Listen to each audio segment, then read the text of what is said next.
evening, class, and please take your seats.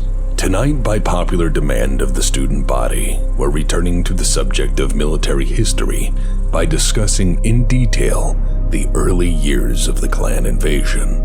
While we touched on this in a previous lesson by discussing the climax, if not the terminus of the first clan invasion, with the Battle of Twycross, the lesson this evening serves as another bookend, that of the early war, where the Inner Sphere suffered through their own ignorance and catastrophic miscalculation to finally find the means to turn the tide against the invaders.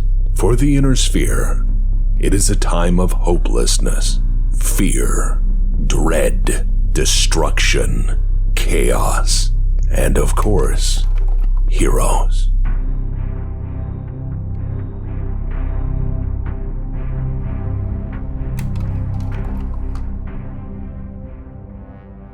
The year 3050 had every potential to be the dawn of a new golden age, though certainly not a peaceful one. Weapons technology once thought lost was finally beginning to return, and the previous decade provided the great powers of the Inner Sphere with grand and terrible ideas toward their eventual application. And so, they began to upgrade their standing military forces for the next inevitable throwdown, succession war, or regional security crisis. For the most part, however, it seemed that the great houses of the Inner Sphere were mostly content to put the cataclysms of yesteryear in the rearview mirror and continue on toward a somewhat brighter future. Oddly enough, the next great challenge to the Inner Sphere would not come from within, at least, not directly. Little did we know that beyond our borders, across the vast gulf of space, we had been scrutinized, watched, and judged by the descendants of General Alexander Kerensky's exodus, who were, by then, already on their way to fulfill an ancient promise, and perhaps their destiny.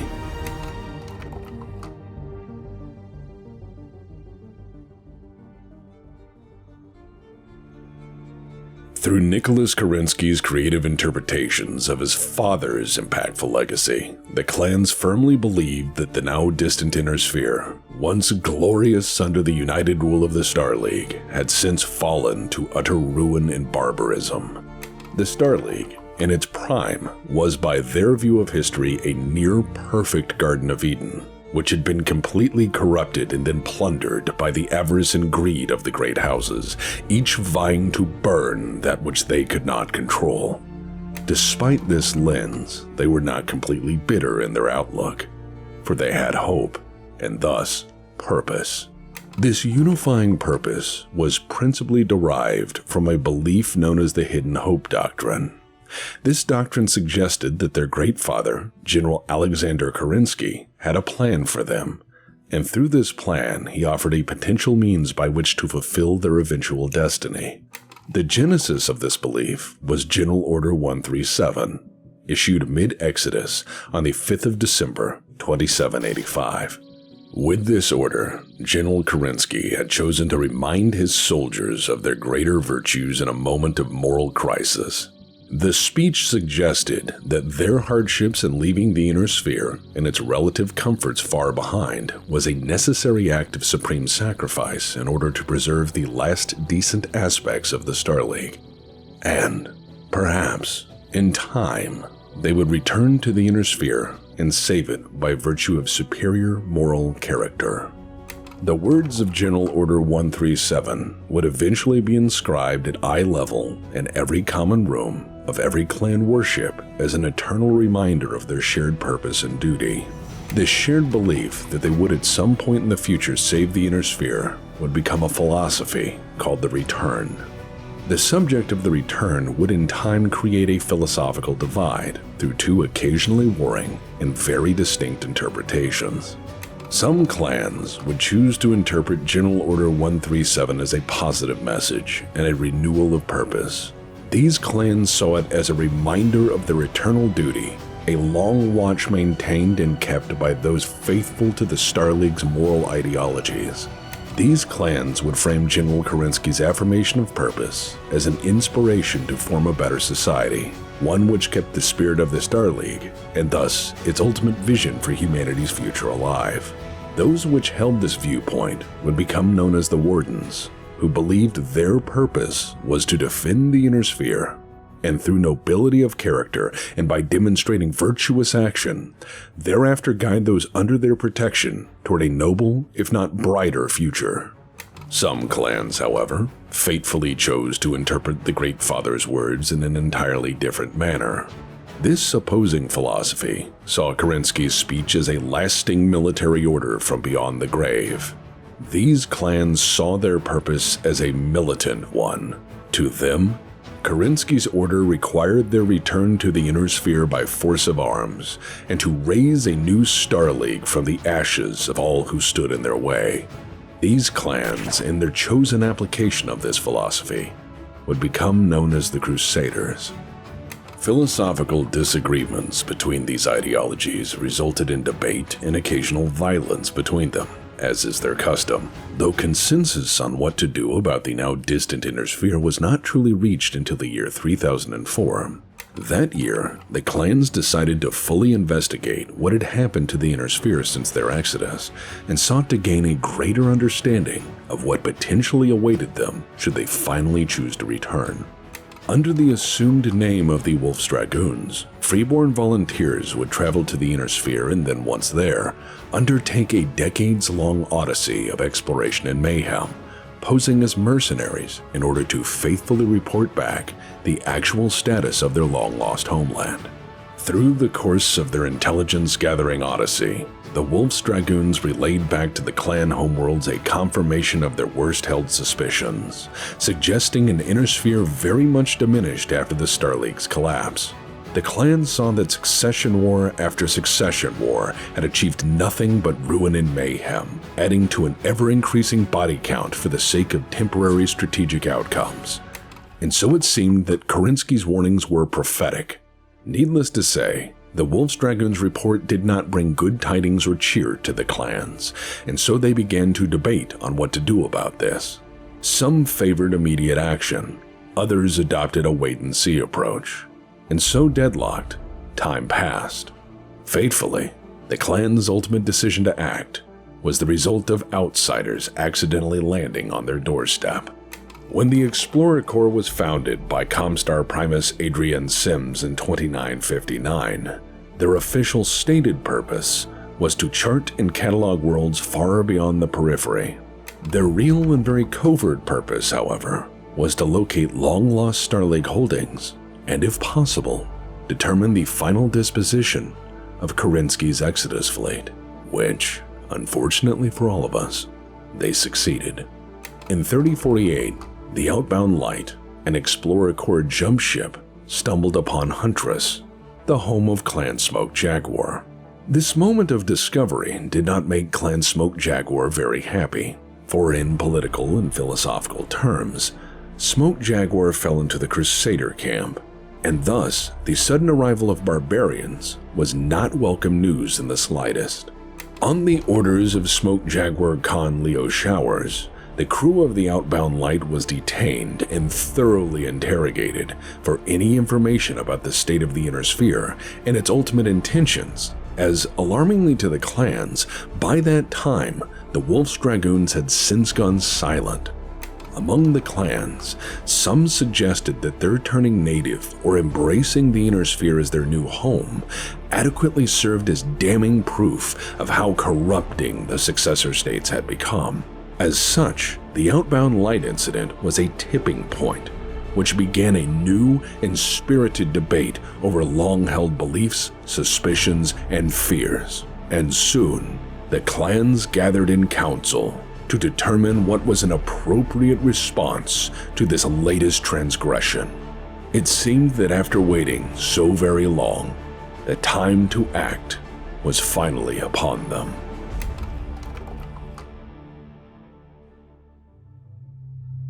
The architects of the clan invasion were numerous, with representatives of both Warden and Crusader philosophies present in decision-making, as this would be a grand undertaking of supreme strategic and cultural importance for their entire civilization. Leo Showers of Clan Smoke Jaguar had ascended to Ilkhan and would have the honor of spearheading the war effort. He would have political and military planning assistance from many, though most prominent was Jade Falcon Khan Elias Critchell. From its very inception, it was a straightforward invasion strategy, as the clans had since formed in incredibly low regard of Innersphere military capabilities. From the intelligence they possessed, they dismissed the vast forces of the Innersphere as incompetent barbarians. As such, they bid only 4 clans to invade, with a 5th clan held in reserve should they be required, though they considered this eventuality highly unlikely. Their strategic planning would divide the invasion into corridors, with each tasked to an individual clan. By violence of action exercised through pre-planned waves of attack, their aim was to rapidly take planets on the way to Terra, and to destroy all who dared to stand before them in a war of righteous conquest. The invasion corridors would strike deepest at the newest and weakest of the Innersphere's great houses, the Free Rasalhague Republic, which provided the quickest access to their terminal objective, Terra itself. At the same time, clans on the flanks of the strategic push were to hit the Draconis Combine and the Federated Commonwealth in order to maintain the inertia of the attack and to prevent any notion of flanking or envelopment actions by their Innersphere opponents. The Periphery, meanwhile, was deemed to be free real estate, where any clan could conquer and have whatever it wished, as was the long-held Star League tradition regarding such territories. For their bold strategy to succeed, they were banking on the relative incompetence of the great houses, and had presumed a lack of capable or decisive leadership amongst them.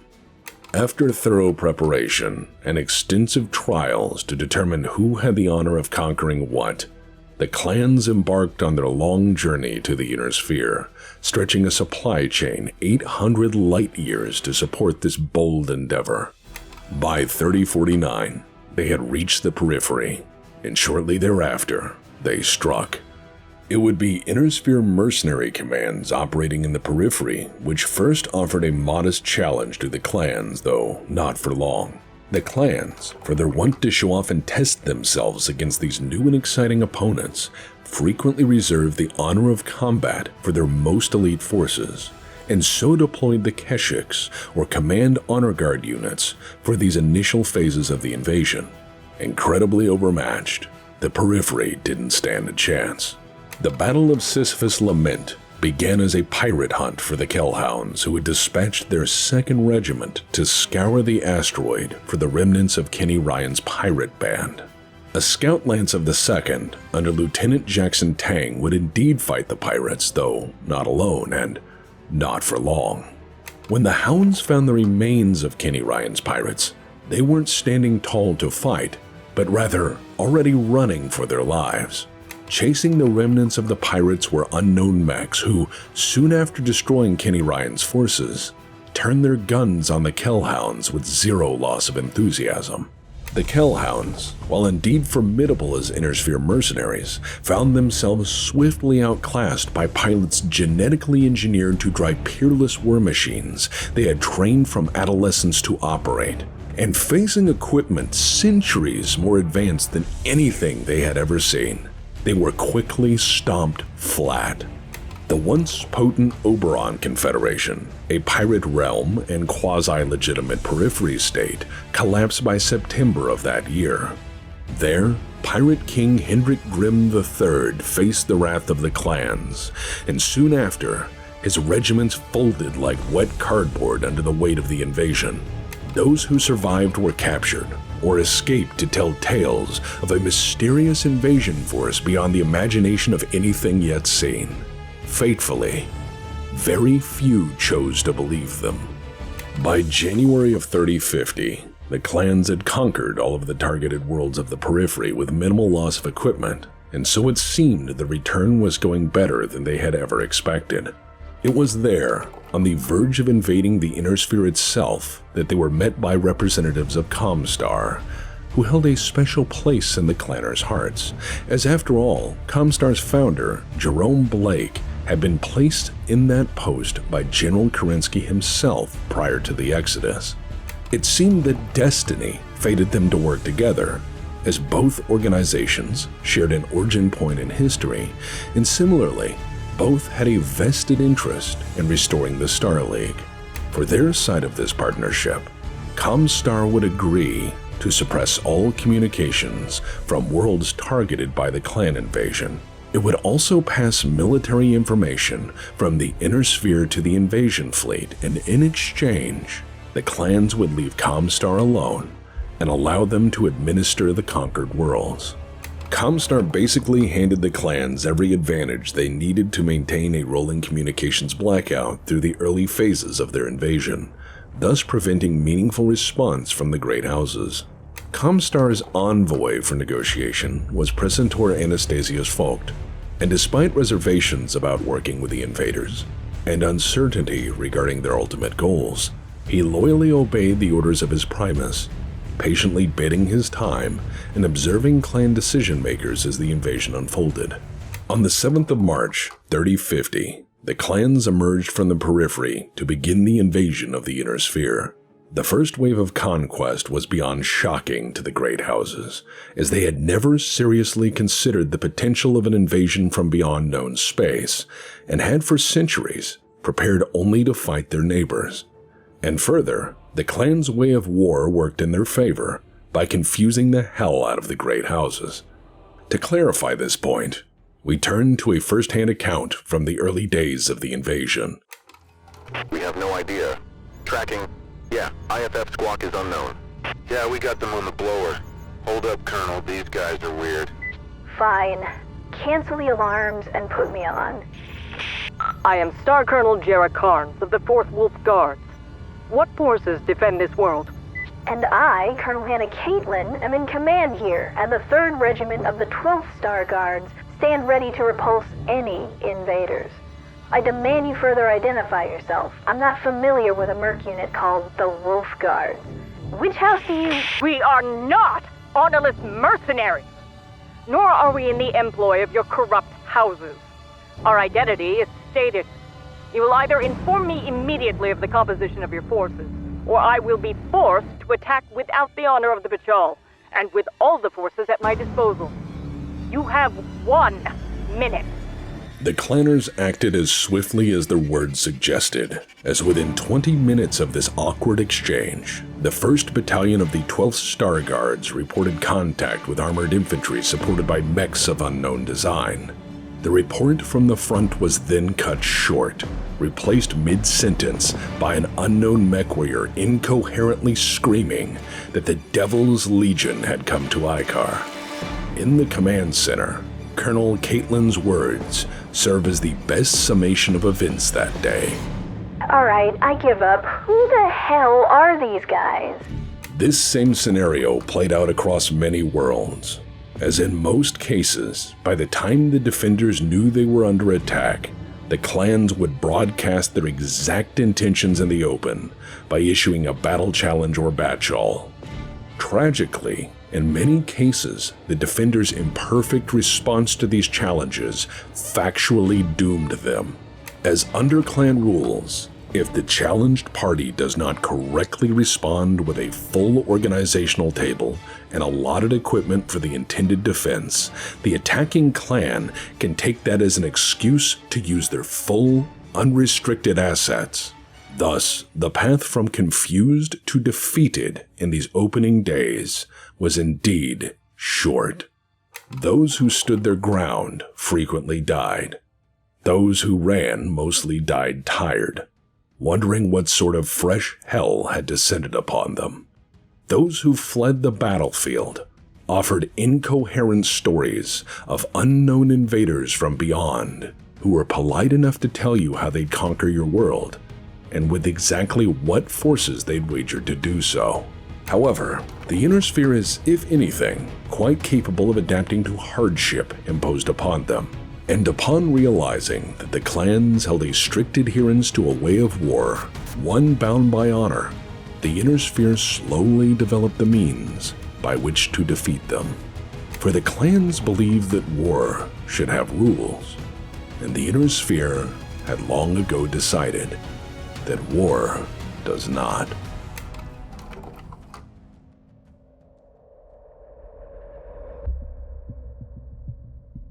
Trell I would serve as the first large-scale battlefield between clan forces and the Federated Commonwealth, a superstate which celebrated its inception with a wedding and immediately thereafter, conquering some portions of the Capellan Confederation. As you do. As an applied study, however, this battlefield offers unique insight into how the clans approached greater strategic quandaries. Clanner intelligence knew that Victor Steiner Davion was present and hoped that by capturing him, they could gain great honor, if not perhaps the compliance of the Federated Commonwealth. Thus, 3 entire clusters of Clan Jade Falcon's elite Falcon guards were tasked for the purpose.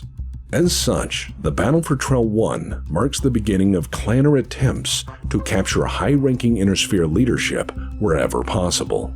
Victor Steiner Davion was the eldest child of First Prince Hans Davion and Archon Melissa Steiner. A commissioned officer in the FedCom military, he was on Trell I leading a battalion of the 12th Nautical Guards through a routine training exercise. Initially mistaking the clanners as the opposing forces for the day's wargame, the 12th was swiftly decimated, rapidly suffering significant losses under sustained inaccurate fire. Victor quickly retreated the remnants of his command to shelter in the nearby mountain caverns, trying to save what he could. There, his commander, Lieutenant General Hawksworth, brought Victor up to speed on the grim reality of the situation. Victor was informed that the defense situation was considered hopeless, and the initial attack so brutal that the regiment was already nearing defeat. Victor suggested the strategy of further retreat to delay, confuse, and tie up the enemy until help arrived. General Hawksworth, however, was more pragmatic and presumed that no rescue would be forthcoming, as the speed and coordination of the invaders, coupled with the total lack of any meaningful warning from other commands, suggested this was not an isolated attack, but part of a larger and well-coordinated invasion. From his strategic point of view, he reasoned it was very likely that other worlds were suffering the same fate, and quite possibly faring no better. And any notion of further resistance had a complication, as General Hawksworth's sense of responsibility to the realm would not allow the Archon Prince to be captured or killed. Thus, the general immediately ordered Victor's evacuation over the prince's continued protest. When he wouldn't go as ordered, his friend and adjutant Galen Cox had to sucker punch Victor in order to drag him away, and thereafter ensured he escaped off-world. To his credit, General Hawksworth would keep the invaders busy. With dwindling resources and zero hope of reinforcements, he continued to harass the occupation forces of Clan Jade Falcon for months until the regiment was utterly destroyed.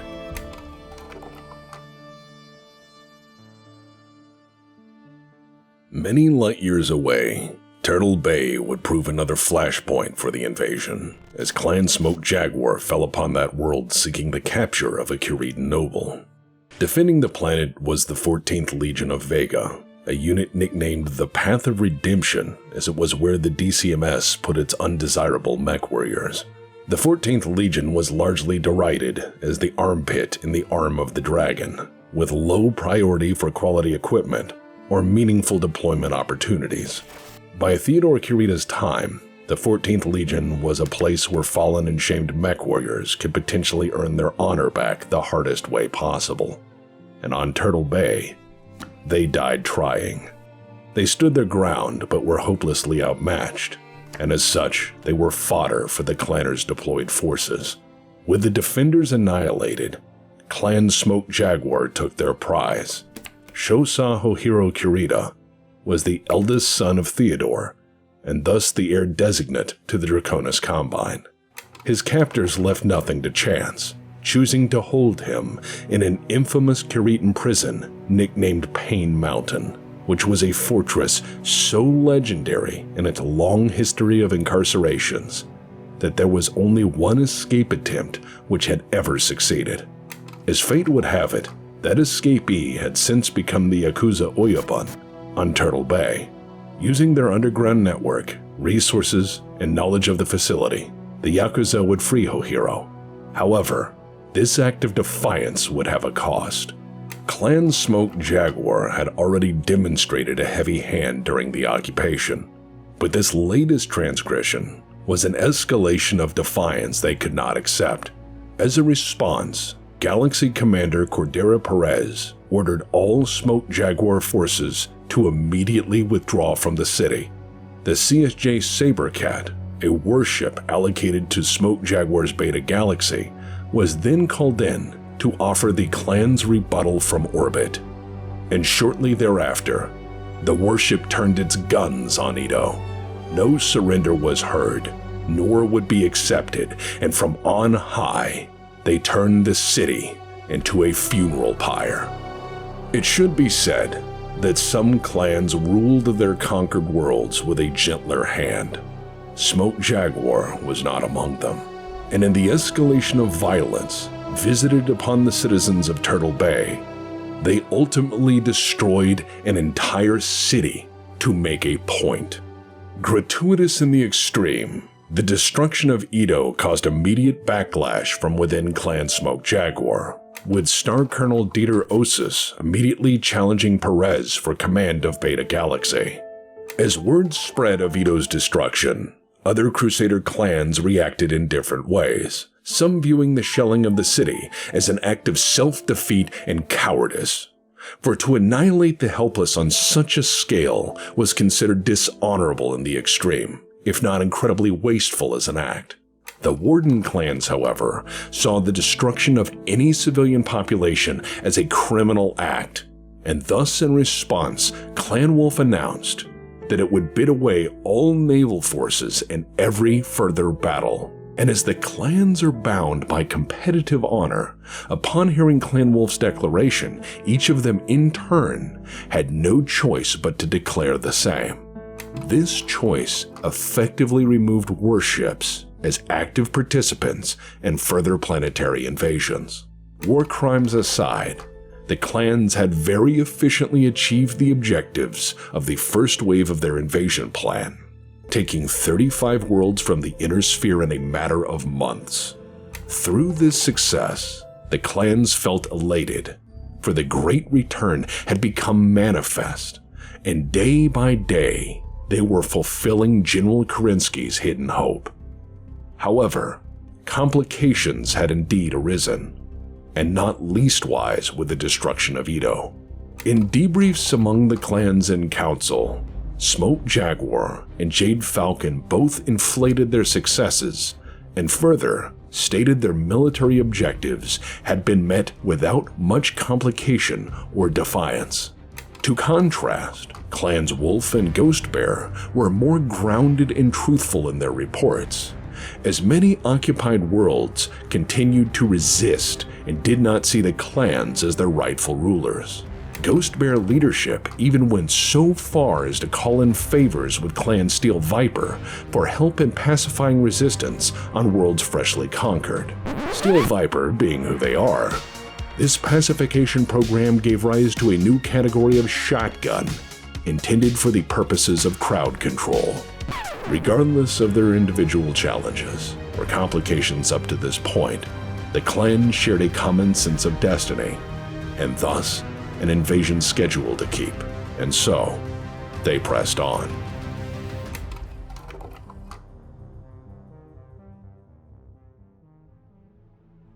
The third wave of the clan invasion would prove to be a decisive turning point.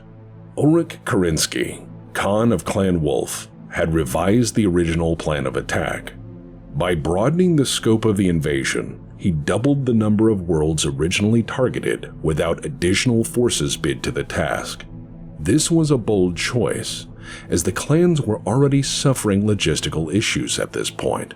with a supply chain stretching all the way back to the clan homeworlds, and thus pushing forward was a gamble of resources yet delivered. This very gamble brings us to an odd place, one where the clans fail to recall their own history and to heed the lessons it contains. And so, we must briefly discuss the legacy of Major General Absalom Truscott.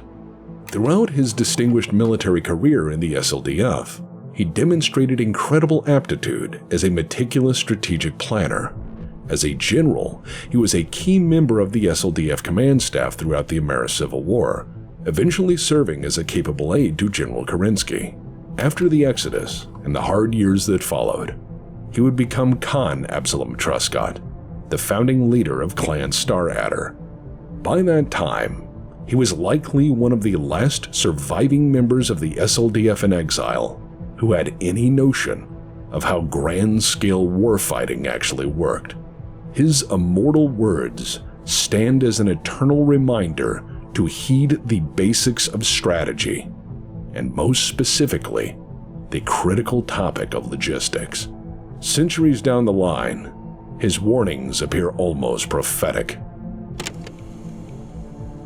Doctrine and rhetoric cannot win battles, and if considered above experience will lose the campaign. It is the experience and courage of our warriors, employed by skilled and intrepid commanders decisively, and supported by a flexible and hardy logistics chain, that will win the campaign.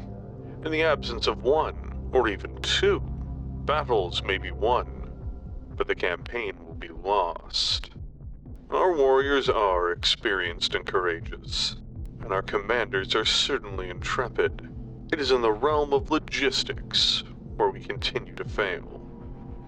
In the process of creating this new society and transforming our military, I fear we have lost the experience we need to support our warriors as they fight this campaign. Encumbered by the greatest logistics challenge in human history, any further delay in ending the war on favorable terms could potentially spell doom to the clan's strategic objectives, as by contrast, the industrial bases of the Inner Sphere were vast, and while the great houses were certainly on the back foot and incredibly disorganized, they would likely soon fully mobilize to face the invasion with renewed determination. Any sane command staff in this precarious situation would have dug in and waited for a counterattack, or if absolutely intent on maintaining the inertia of the invasion, at least choosing worlds more carefully before proceeding. However, it should be said that notions of destiny frequently have a way of overriding any meaningful sense of caution. The third wave of the invasion began in June of 3050, with Clan Wolf tearing into the Free Rasalhague Republic. The bidding to invade the Rasalhague state between Khans Ulrich Kerensky and Bjorn Jorgensen resulted in a much diminished invasion force. Clan Wolf, to win the bid, had agreed to invade Rasalhague with only 3 clusters, which, while elite, were many times smaller than the defending Rasalhague military. Clan Wolf was confident, as they had since gained an insider's perspective. Taken as a bondsman, Phelan Kell had been captured the previous year during the last days of the Oberon Confederation, and had since acted as an advisor to Khan Ulrich. Through his direct assistance, the plan to swiftly and efficiently conquer Rasalhague was formulated. Having spent time there prior to his deployment to the Periphery, Phelan had insight the clanners needed on what worlds could be most efficiently conquered. Evidence suggests Phelan Kell helped in this advisory capacity, in principle, to diminish collateral damage and, if possible, prevent an unnecessary loss of life, which, for a mercenary of that time, is very rare as traits go. After appearing in system, Clan Wolf's invasion force broadcast their intent and issued their formal challenge to conquer the planet. In response, Rasalhague General Christian Mansdotter planned to make them pay hell for having the audacity to try. At his command were the first Drakons, which possessed a substantial aerospace wing. His defenses were further reinforced by a battalion of the 2nd, who had survived earlier engagements versus the invaders, and thus brought their hard-won lessons to this fight. From Firebase Tier to the city of Hammerfest, the defenders prepared their weapons and waited.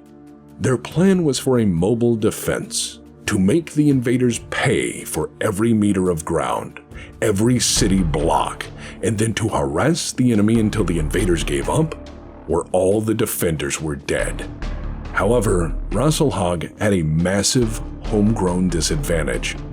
Before the fight even began, many of its defenders were already debilitated thanks to the annual summer strain of the Fenris Plague, which made planetary mobilization a supremely difficult matter, even during peacetime training. With many of the defenders functionally incapacitated, they were on the back foot before the shooting even started. And most unfortunately for them, Phelan Kell had informed the clans of this very weakness. The battle began on the 12th of July, 3050.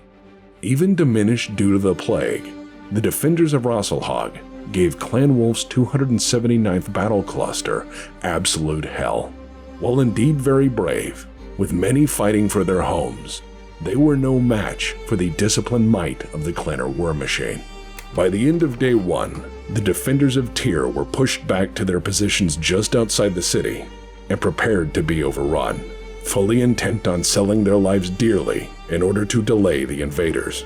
On the offense, Clan Wolf performed exceptionally well, hitting and fading from contact to bleed the defenders dry. The 4th Wolf Guards cluster attacked north of Reykjavik, with the thickly forested and mountainous terrain there effectively masking their approach. Debilitated by illness, overmatched and outmaneuvered, it seemed that Rasalhague was doomed, and so General Mansdottir had one last task to accomplish.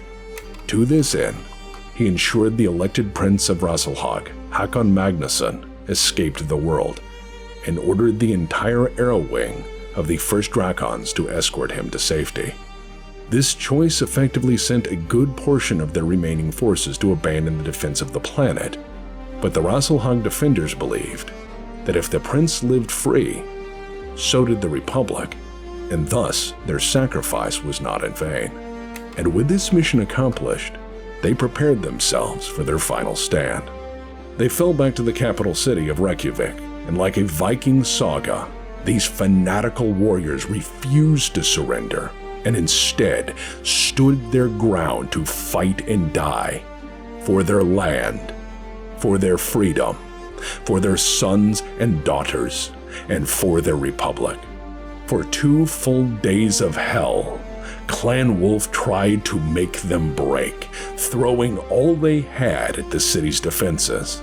The defenders refused to lay down, meeting every attack with renewed determination, with battle cries and fury, with the blood of their people.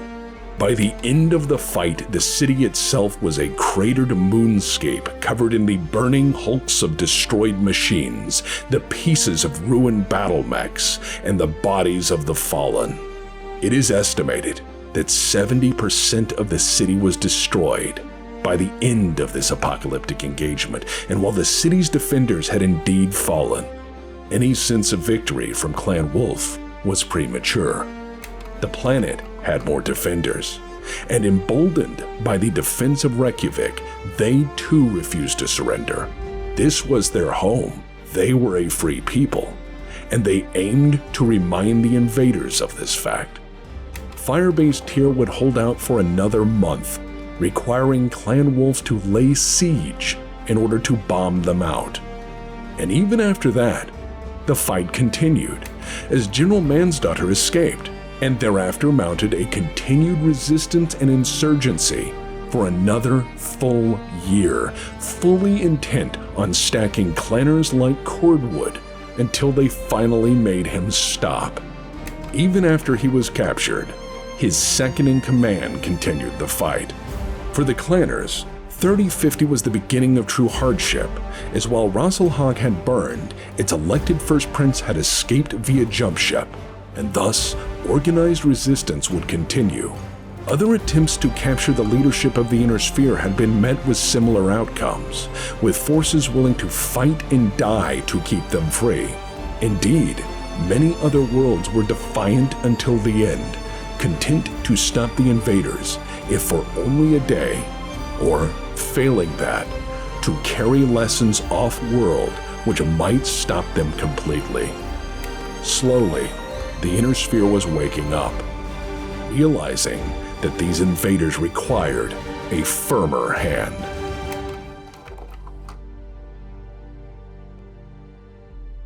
In March of 3050, Clan Jade Falcon had struck the Lyran portion of the Federated Commonwealth and easily smashed the planetary defenders they encountered, who were swiftly overrun by the awesome intensity of the Clanner war machine. Worlds fell in rapid succession, with few defenders living to tell the tale.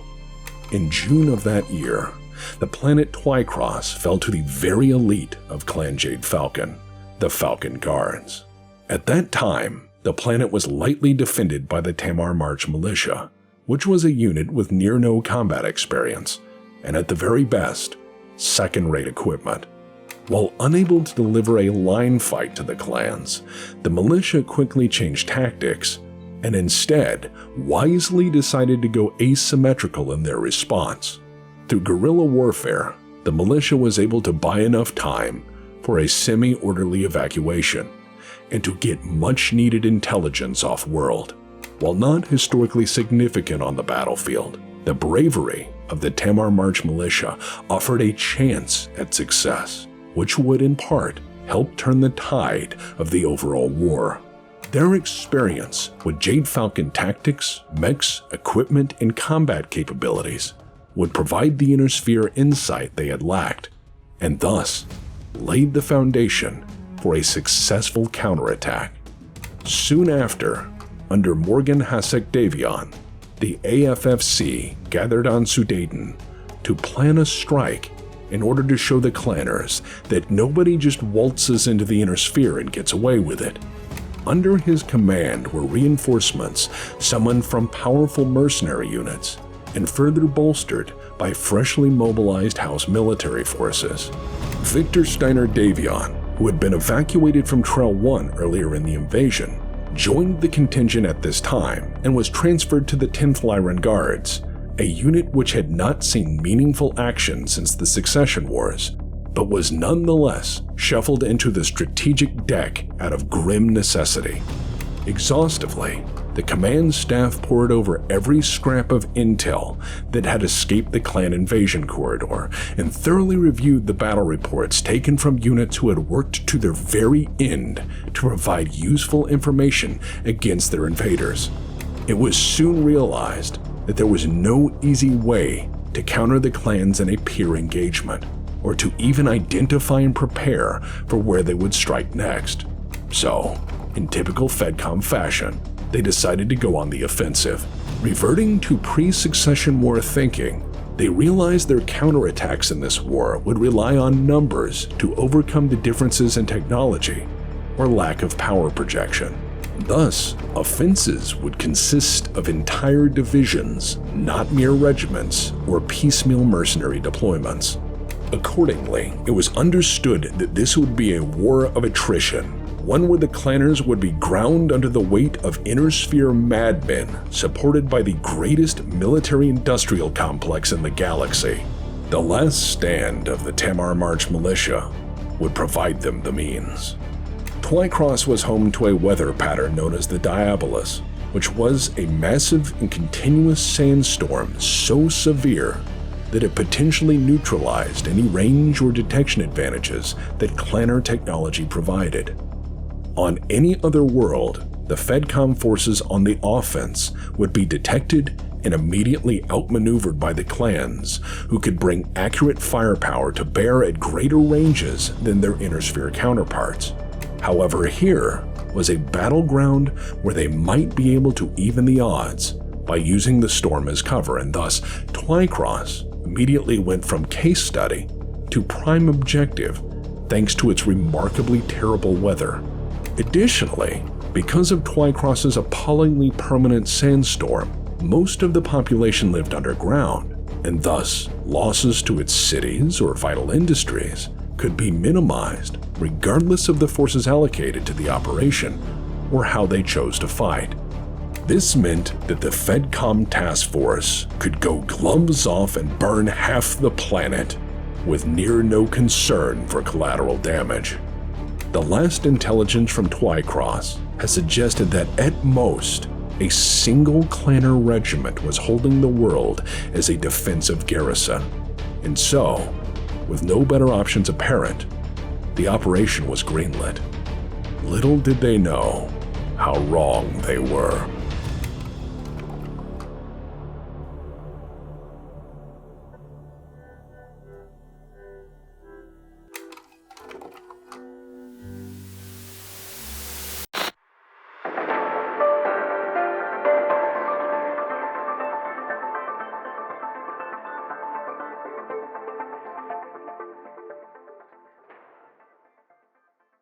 Hello, this intermission is brought to you by 30th Century Fox, your source for Battletech news and entertainment.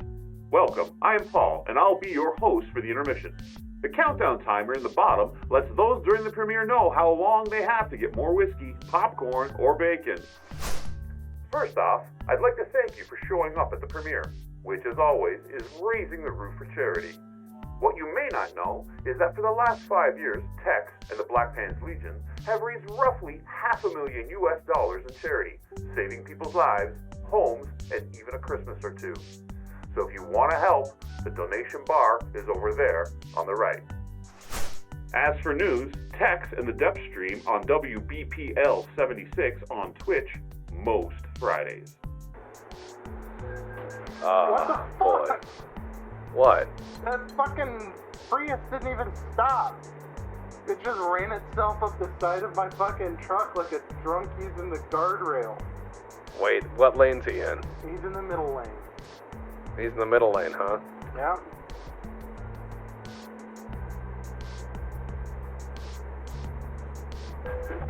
Justice! Alright, He well stopped done. that time. Goddamn straight. Alright, that's called do we need teamwork. service? Crow and Huts, the editing duo, stream on Courtesy Flush, which is typically insane. Oh, he's moving. And you're good. You know, the only way to cap this is to get found out at the last minute. No! Why did I jinx it?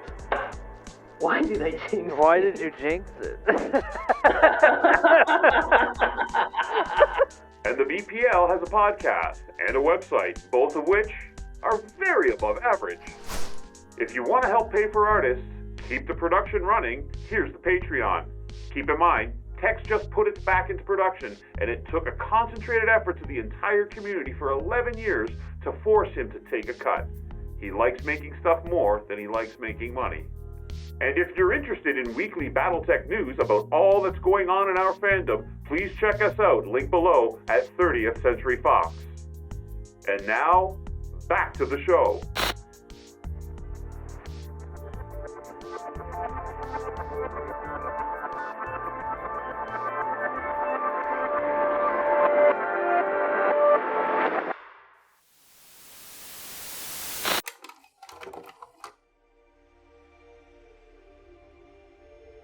The Federated Commonwealth hurriedly assembled a task force from available units, with many of its components freshly mobilized and thus very green. Relying entirely on unproven assets would likely be a repeat of disaster, and so the task force needed something with a steely backbone. Thus, they called upon the toughest mercenaries they had on contract, the Kellhounds. Formed in 3010, the Kellhounds had seen action in the Fourth Succession War, as well as the War of 3039, and had been in regular contact with the clans throughout the invasion. Having lost a battalion the previous year fighting in the Periphery, the Kellhounds were likely in this for more than money. Hardened Kellhound veterans under the command of Lieutenant Colonel Allard would take center stage in this fight. And knowing full well that this could be a monumental bloodbath, they were financially compensated ahead of time for any losses they would take. In mercenaries' terms, this is as good as it gets. The 9th FedCom Regimental Combat Team was chosen to accompany them, as they had trained in the harsh storms of the Kimball system prior to the mobilization, and thus were adequately prepared for the unique weather conditions of Twycross. Their mission was to bait the trap. Upon landfall, they would be deployed further afield in the Diabolus, and then use the storm for concealment.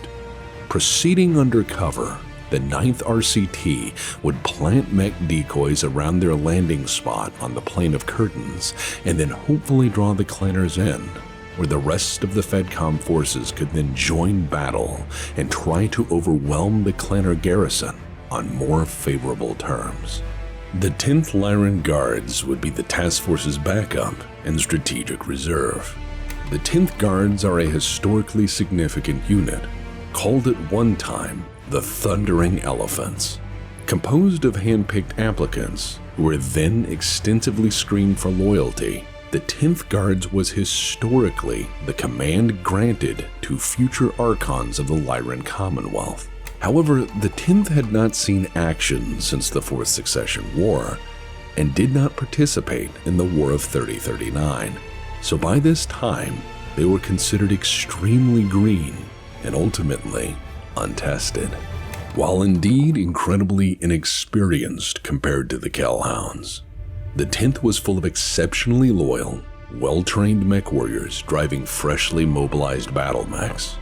Their incorporation into the task force suggests that any shortfall of demonstrated aptitude would be overcome by their strength in numbers. In short, typical Steiner battle tactics would apply. They would be the clumsy hand of a drunk and furious god should the situation call for it. Commanding part of the 10th was Victor Steiner Davion, likely still stinging from his defeat at Trell I, and very much seeking to prove himself on the field of battle. As well, the 10th had a secret weapon in Kai Allard Liao. As a battalion commander, Kai was a graduate of the New Avalon Military Academy, where he'd first met Victor, and they'd since become friends. Self-effacing and ever humble, Kai demonstrated incredible talent throughout his academy years, and thus was an able member of the 10th, if not one of their finest at that point in time. While the Federated Commonwealth put their plan in motion, there was a significant complication. The clanners were not as weak as intelligence had earlier suggested, as the forces presumed to have left the planet, indeed, had not. After evacuating as many as they could, the last remnants of the Tamar March militia on Twycross had not stopped fighting, and as one of their final acts, they succeeded in destroying a Jade Falcon ammunition depot.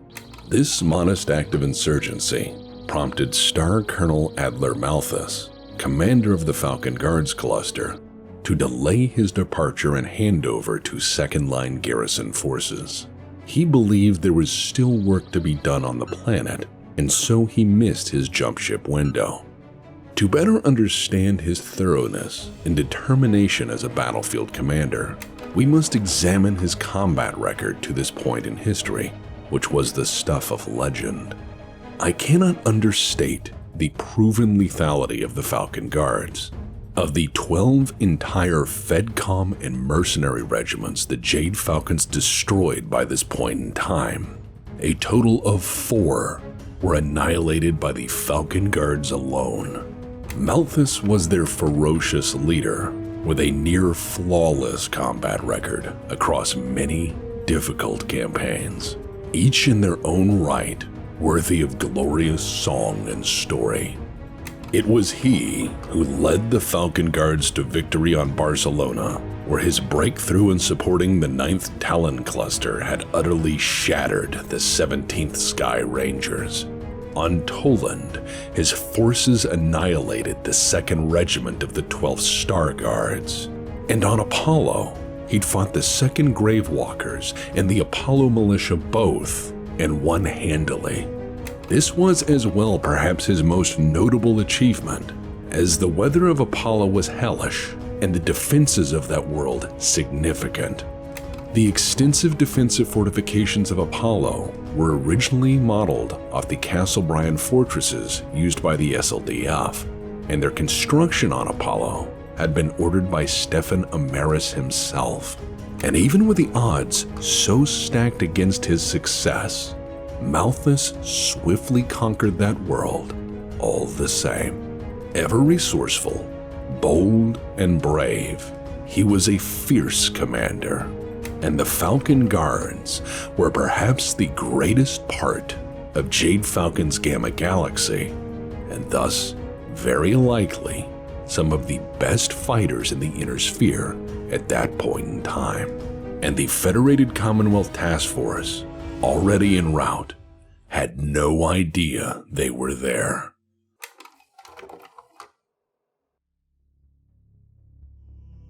The AFFC Task Force utilized a pirate jump point to better conceal their approach to the planet, and soon after arrival made their landing on 10th September 3050. The initial landing went well, with the raging sandstorm of the Diabolus providing much needed cover for the invaders, though it soon caused havoc by breaking their lines of communication. While the 9th RCT set out to lay the trap, the Kellhounds mustered their forces on the plain of curtains and were joined by Lyran Guard armored elements as backup. The plan was simple enough: to give battle on the plain, and then once the Diabolus covered them, treat the Clanner garrison to a close quarters beatdown. The Green 10th Lyran RCT was to be held in reserve to support the flanks, reinforce the Kellhounds, or fill in the line as casualties mounted. In short, they were ad hoc reserves and would appropriately serve as attritionable forces if required. But as they deployed, there was a weakness in the plan, and potentially a catastrophic one. While the mountains bordering the plains provided favorable terrain to this encirclement strategy, there was a gap. A winding canyon existed through the Windbreak Mountains, one wide enough to support an entire column of mechs plus support. If the Clanner garrison managed to exploit this, the FedCom forces on the plain could be attacked from behind, and with the storm playing absolute havoc on communications, they'd have no idea until it was far too late. To secure this potential weak point, the 10th Guard sent a company of mechs and most of its infantry forces to defend the canyon, hoping to defeat or delay an enemy approach should one appear. Once there, combat engineers immediately formed a contingency plan to destroy the pass with pentaglycerin explosives should anything attack through the canyon. Soon after putting their plans in motion, scouts reported that the Falcon garrison had been spotted, likely drawn to the plains by intermittent sensor ghosts from the 9th's forces milling about in the storm. Scouting units had also confirmed what earlier intelligence had suggested, that second-line mechs were indeed among the makeup of the Jade Falcon garrison forces. But troublingly, a number of Omni-mechs were also observed, which suggested this battle would be far from easy, and that their intelligence was dangerously out of date. The storm they had chosen for cover did not choose sides, and in its intensity, communication with forces stationed at the canyon soon lost contact with the task force on the plain. Further forward, the 9th RCT had entirely disappeared in the storm. Thanks to the collapse of the communication network, the Kellhounds and most of the 10th were effectively on their own, with no easy means to signal reinforcements or to adequately coordinate response. With battle soon approaching and under a communications nightmare, the AFFC had to act quickly in order to prevent a potential disaster. To ensure that the Clanners were not encircling them, Commandant Steiner Davion sent his trusted friend, Lieutenant Kai Allard Liao, with a medium lance to the canyon. His orders were to make contact with forces in Sector 0227, where a mobile hospital had been set up, and then take charge and report back the situation there. Hopefully once there, Kai would report back that the canyon was secure, and thus the task force could press on with their mission as planned.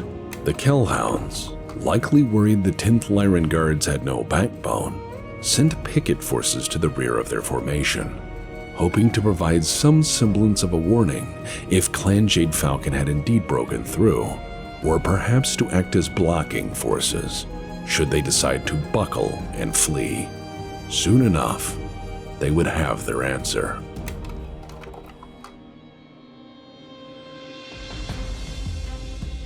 The Falcon Guards had stationed themselves at the Twycross starport near the city of Camorra, eagerly awaiting off-world transport to take them to their next conquest.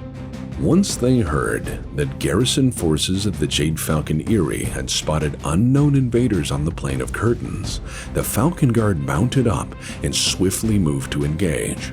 Their plan of attack was simple. They would proceed through the canyons of the Windbreak Mountains, smash any forces there, and then act as a hammer to the Erie's anvil in order to swiftly encircle the invasion force on the plains, and then to destroy them in one fell swoop. The Falcon Guards drove their 45 Omnimechs toward the fight, with a screening force of elementals deployed far ahead. Their screening force would identify and engage, if not eliminate, problematic targets prior to the Omnimech's arrival, hopefully paving the way for a swift victory. The elementals of the Falcon Guards were excellent combatants, with a long list of victories to their already impressive battle record. Upon encountering the Lyran infantry stationed at the canyon, they leapt into action and quickly began to slaughter them. The elementals of the Falcon Guards were a worst-case scenario for the Innersphere infantry stationed at the canyon. As the battle unfolded, Jade Falcon elementals quickly identified and killed FedCom command elements, destroyed their heavy equipment, and scattered the defenders in a matter of moments. In their ruthless efficiency, they had neutralized the combat engineers assigned to destroy the canyon. Thus, they had paved the way for Malthus's march to glory. Kai Allard Liao had arrived at Sector 0227 just as things began to collapse. His own family mech, the infamous Yinlo Wang, a centurion named after an ancient god of death, had been lost on the way to the battle thanks to Lyran bureaucratic incompetence. Instead, he piloted a loner hatchet man, and as he arrived with his borrowed machine, he quickly understood that things were going to hell. Lyran infantry were swiftly routing after being torn limb from limb, and it looked like his reporting objective, the hospital, was soon to be overrun. While the explosives were indeed already planted at the canyon, the loss of the combat engineers and their detonator prevented them from being triggered to seal the approach. Kai likely knew that elementals were just the first wave of clanner reinforcements, and that more trouble would arrive soon to potentially doom them all. By every measure, it was immediately apparent that command and control were seemingly lost, and so Kai felt compelled to act. He quickly took charge and offered the rest of his lance to help evacuate the surviving forces, while he alone would endeavor to buy the necessary time in order to save lives. Dr. Lear, in charge of the field hospital at Sector 0227, desperately tried to protest relocation, as her staff was inundated with casualties, and many would soon die without first being stabilized. So, in order to convince her, Kai offered to let her join him in the cockpit's jump seat, which amazingly, she accepted. Kai then told the ranking Lyran infantry commander, a sergeant, to grab as many of the surviving troops as he could for a most desperate mission. Their orders would be to find the combat engineer's detonator and seal the canyon at all costs. As they worked toward this objective, Kai would provide cover as best possible by taking the fight to the elementals. And so, Kai Allard Liao walked forward into history. Outnumbered by elite combatants, he fought like a man possessed, rapidly exhausting his ammunition, and then immediately thereafter, wading into melee combat. He took heavy damage for his brave efforts, losing a laser and having tons of armor torn from his machine, and yet, against an onslaught of elementals, he fought on. Through berserk effort, he scattered the enemy before him, who were surprised if not shocked that just one mech, one madman, had the means and mayhem to stop them. Onward he fought, blazing a path of destruction through the enemy, swinging at anything his guns couldn't hit. And through furious application of directed violence, he broke their resolve and sent the surviving elementals running to regroup. However brave Kai had been, though, the battle was not yet won. And far worse, while the elementals had fought him, they had also killed the men sent to retrieve the detonator. And just then, things went from bad to worse, as advancing through the canyon were the 45 Omni-Mechs of the Falcon Guard in double column. As they came into view, Kai realized his brief victory was soon to be overshadowed by near certain defeat. It was, by all means, now a truly hopeless scenario. Kai was seemingly alone versus one of the greatest concentrations of clanner Omni-Mechs yet encountered by the Inner Sphere. He stood there with a near-broken machine, no ammunition, and facing perhaps his imminent death. The Falcon Guards had known no defeat, and charging forward, their hearts were ready for glory. And yet Kai did not run. Instead, he gathered himself and broadcast the clanners a short challenge that shall live on in history. I am Kai Allard Liao. I'm a killer of men. This pass is mine to ward. I offer those who wish to challenge me a warrior's death, but I beg an indulgence of those who accept my offer. Your smaller companions have forced me to exhaust my autocannon ammunition, and they destroyed one of my lasers. I have only this club with which to defend myself, and I will kill you all, alone or in groups. There was a moment of pause. For Kai, it must have seemed like an eternity. This was an act of mad defiance, nothing more than a crazy plan to buy time or go out on his own limited terms. From the clanner perspective, however, this had not been seen as a mere challenge, but in fact, a very awkward battle. And clanners being clanners, they accepted his invitation to personal combat. Honor demanded nothing less. Star Colonel Malthus came forward in his summoner in order to personally handle this contest. For him, this was routine business, and very likely the first kill of many this day. Kai knew full well he would soon die if the fight was fair, and so he ensured it would not be. Kai had his passenger, Dr. Lear, get out of her seat and then instructed her on how to pull the magnetic containment circuits from the Hatchetman's fusion engine. These parts keep the sun inside the power plant behaving, and Kai's intention was to misbehave. As the doctor worked, Kai went to war. He sidestepped the first blow of the summoner and then swung into melee. But the near-crippled Hatchetman was already doomed, as Malthus was a truly excellent pilot commanding a fresh Omni-Mech. As Malthus aimed to crush the Hatchetman's head and thus extinguish this foolish challenger, the doctor shouted she had completed her task by tearing the last circuit out. And as the Hatchetman's ejection system blasted the doctor and Kai away from the stricken mech, its fusion reactor went critical. At point-blank range, the blast instantly enveloped the summoner, which then sympathetically detonated, and that catastrophic eruption of energy then triggered the explosives planted earlier by the combat engineers.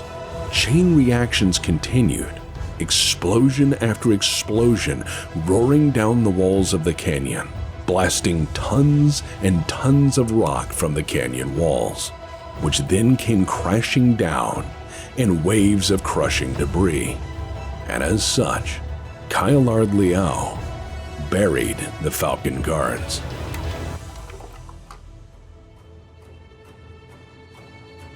On the Plain of Curtains, the Kellhounds were fighting for their lives, as the Jade Falcon garrison was more than a match for their Inner Sphere opponents. When individual clanner mechs ran forward to join battle, the Kellhounds with strict discipline controlled their fire and focused to destroy them one at a time. Soon enough, the Falcon Eerie commander reined her troops in and then proceeded to advance in a more controlled fashion, demonstrating incredible resilience even after the brutal surprise of first contact. Reorganized, they pressed into the AFFC forces and began to efficiently cut them down. However, at point-blank range, the advantages in clan weapon systems were mostly nullified, and soon enough, this battle became a meat grinder of CQB firefights. Under pressure from superior opponents, the Kellhounds took significant casualties and began to fall back. If supported by their 2nd Regiment, the Kellhounds reasoned that they could hold for just 1 hour, enough time for the missing 9th RCT to perhaps seal the plain and win the day. Indeed, somewhere out in the storm, the 9th was, at best guess, 45 minutes away. That is, if they could even reach them, which, thus far, they could not. The storm did not choose sides, and so, for that moment, they were entirely on their own. Further, the loss of comms with Sector 0227 suggested that something terrible had happened. Fearing the worst outcome, AFFC Command ordered Victor Steiner Davion to pull out, hoping to try to save him as their predecessors had at Trell I. However, this time, the Prince was not having it, so instead, Victor Steiner Davion made a choice. He ordered 4 Lyran dropships to rotate to Sector 0227 to delay Falcon reinforcements. Supported by his commanding officers, he then made plans to fight with the forces on hand. On his command, the Kellhounds reinforced their lines with their 2nd Regiment and rotated their flanks to bolster their position. As this unfolded, Victor called for the 10th Guards to stand to and prepare to advance. They would be called upon to hammer the Falcons with all of the big, dumb strength a Lyran Guards division is historically known for. As the 10th Lyran Guards swiftly formed up on Victor, and with the Kellhounds at center stage, the order to attack was given, and so onward they thundered, taking the fight to Clan Jade Falcon. At this point, the howling intensity of the storm was so fierce, it made LRM and SRM systems completely ineffective. Targeting and communications data was spotty at best, and none of the mechs were fully certain who they were fighting until targets likely filled the cockpit window. Needless to say, this was now a very brutal, point-blank hellscape of burning machines and mad pilots trying to survive. Soon enough, the Jade Falcon garrison commander realized that the Falcon Guards, and thus their backup, was not going to arrive, and very likely surmised that something had gone horribly wrong back at the canyon. Now outnumbered and being overrun by Lyran forces selling themselves dearly at point-blank range, she wisely ordered a retreat. Breaking free of the massive attack was an act of skill under fire, compromised by poor communication and the intense chaos of that moment. And as the clanners retreated, They ran right into the 9th RCT, who had suddenly emerged from the storm, and soon after, with fresh mechs and a taste for vengeance, hunted the last of them down. With the defeat of the garrison forces thanks to the bumbling arrival of the 9th, serving as an accidental anvil to the 10th's very clumsy hammer, and Kai's burial of the Falcon Guards moments earlier, Clan Jade Falcon was effectively neutralized on the planet. With this, the Battle of Twycross ended as the first Intersphere major victory against the clans. As for Victor Steiner Davion, he refused to leave the battlefield until his autocannon was empty.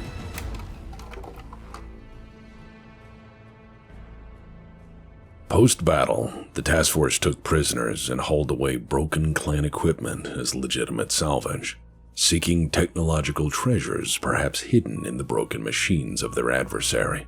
Clanner prisoners expected to be taken as bondsmen, and were deeply confused as when asked to what clan they now owed allegiance. They were initially met with an indifferent shrug. The total cost of Intersphere personnel and equipment lost in the operation was indeed high, but the morale boost from knowing the invaders could be bested was considered by most in the AFFC to be well worth it. Nowadays considered to be a Pyrrhic victory for minimal strategic gain, the will to fight was restored by Twycross, and as such, it became a valuable propaganda moment.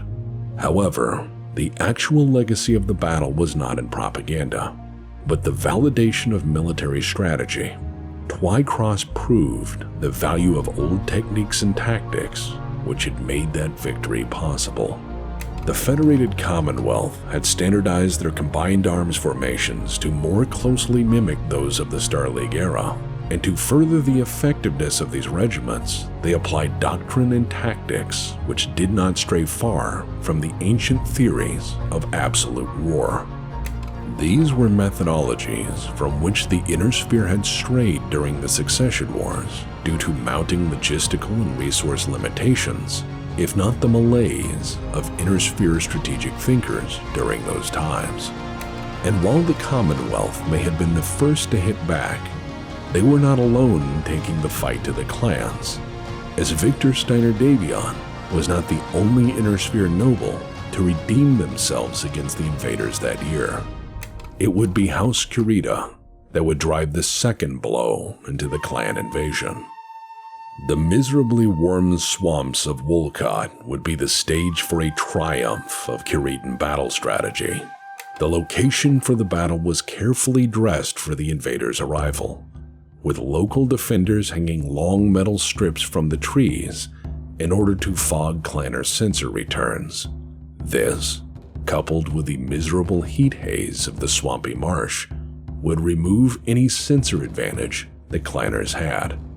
The architect of this defense was Theodore Kurita, the coordinator of the Draconis Combine. At his side was his son Hohiro, who was likely very eager for revenge thanks to his experiences earlier in the invasion. He had seen the heavy hand of a clanner temper tantrum burn a world, and thus he was filled with the resolve to pay this memory back tenfold. Taking the field were the 1st and 2nd Genyosha, who were the most fanatic and loyal soldiers of the DCMS. However, to fool the clanners, their records would reflect these as green troops, and totally unproven on the battlefield. The defenders were ordered to sit in their idling mechs with most of their heat sinks switched off, save for those in the legs, an act which concealed their heat signatures thanks to the already warm water. Backing the elite forces up was a swarm of hovercraft and fast-moving combined arms elements well suited to the swampy terrain. To call this an ambush is insufficient. This instead was to be a carefully prepared killing field. And so, the stage was set. All they needed now was a dance partner. As fate would have it, Clan Smoke Jaguar had selected the 225th Battle Cluster to take Wolcott, which was the very same clan galaxy which had ravaged Edo. As Smoke Jaguar burned toward the planet, the typical challenges were issued, terms negotiated, and then accepted by both sides. The clanners landed uncontested at the designated trial site. Then shortly thereafter, all hell was unleashed. From out of the mire and muck, packs of Savannah Masters, Drillsons, and Saracens savaged the flanks of the invaders, causing them to close ranks. And at that moment, the heavy elements of the Genyosha jumped on them, completely saturating the target-rich environment as they engaged. As soon as the clanners would move to put more distance between themselves and trouble, lighter, swifter machines of the Combine would dart in and wreak havoc once again, forcing them back into the kill box. For hours, this was done to the clanners, over and over again, in continual cycles of mayhem and murder. Every move the clanners made was met and punished by overwhelming firepower, and so losses quickly mounted. Seeing the likely outcome of total annihilation, the Smoke Jaguar commander ordered the unthinkable. Star Colonel Dieter Osis told his forces to power down, and then surrendered. Up to that point, there had been a bare handful of battles during the Jaguar's ruthless march through Combine space, where they ever had to actually reinforce. But this was something completely new. It was nothing short of a full admittance of failure in the face of the enemy. Defeated but honorable, Osis requested Hegira, which is clanner speak for safe withdrawal without further combat. And after a brief pause, it was granted, but with conditions. As bargained, Clan Smoke Jaguar left the Draconis Combine their broken machines and equipment, plus 4 near-mint Omnimechs and 2 suits of power armor as a Sorla, or what we in the Inner Sphere call a war prize. Additionally, through clever negotiations by Huhiro during the battle, the clans would make no further effort to take Wolcott. Dieter Osis did not live to receive reprimand from his commanders for this catastrophic battle. Defeated, he offered to serve the Combine, but not knowing the clan way of bondsmen, Huhiro Kurita turned him down, very likely presuming that this would take the form of ritual suicide, as is Kuritan custom. Refused the status as a bondsman, Osis then pleaded with Huhiro that his children must not be destroyed. This shocked the Kuritans, who did not understand what he meant in the slightest. Before anything else could be said, a battle-suited elemental retired Dieter Osis from service via a laser to the head. Shortly thereafter, one of the clan warriors opened a channel, declared the Genyosha a worthy opponent, stated that they were leaving, and then asked, "Do you wish to have the commander's children destroyed?" Without hesitation, Huhiro answered, "No." And so the Jaguars left Wolcott, securing another victory for the Inner Sphere, while leaving the Kuritans wondering in stunned silence about the clan's strange ways regarding failures of command and the punishments they potentially levied against generations for the failings of a single person.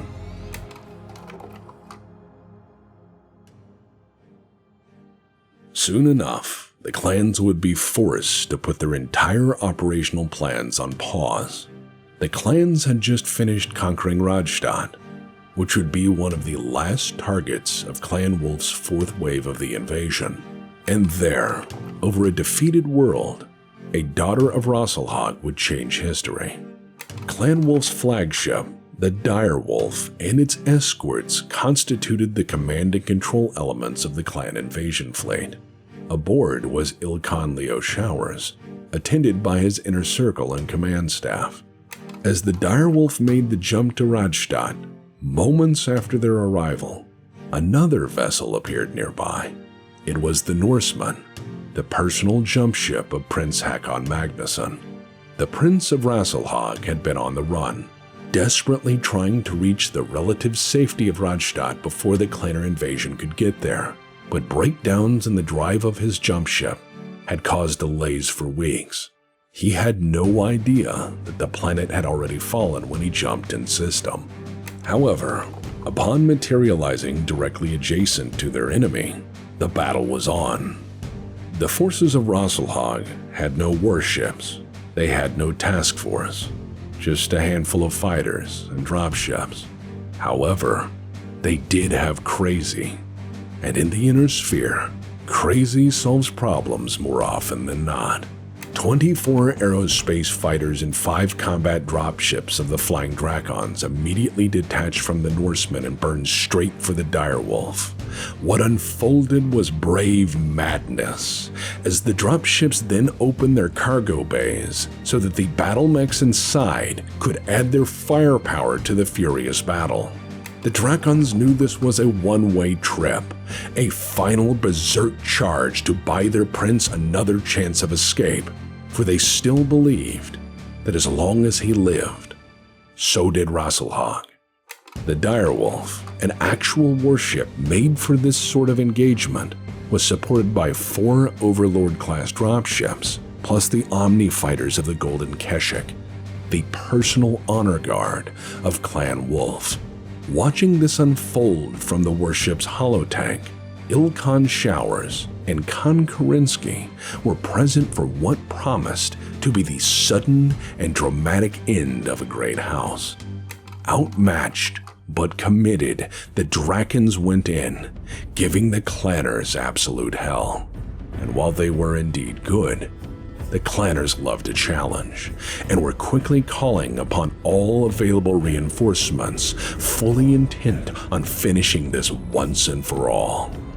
However, as things were looking grim, the Norseman, thanks to its lithium fusion battery system, quickly recharged its jump drive, and in a flash, disappeared.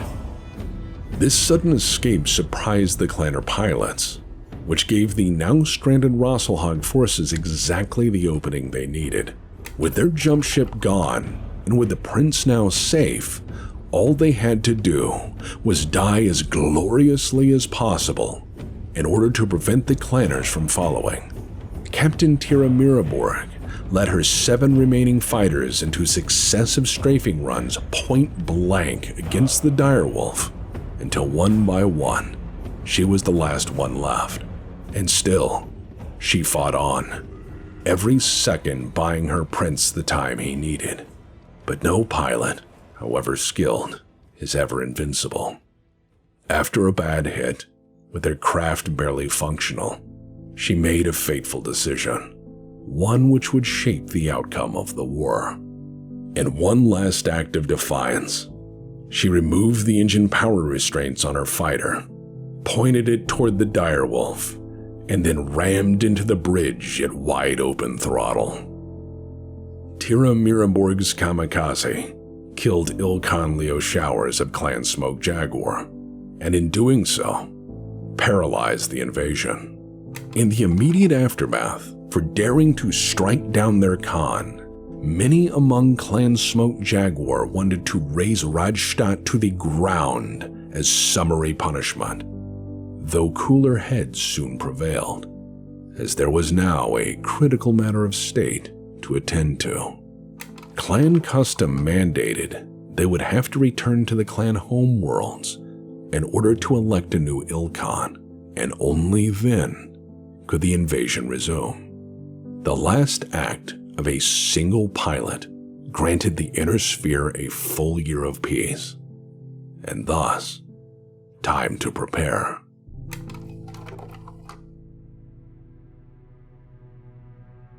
When the time to perform has arrived, the time to prepare has passed.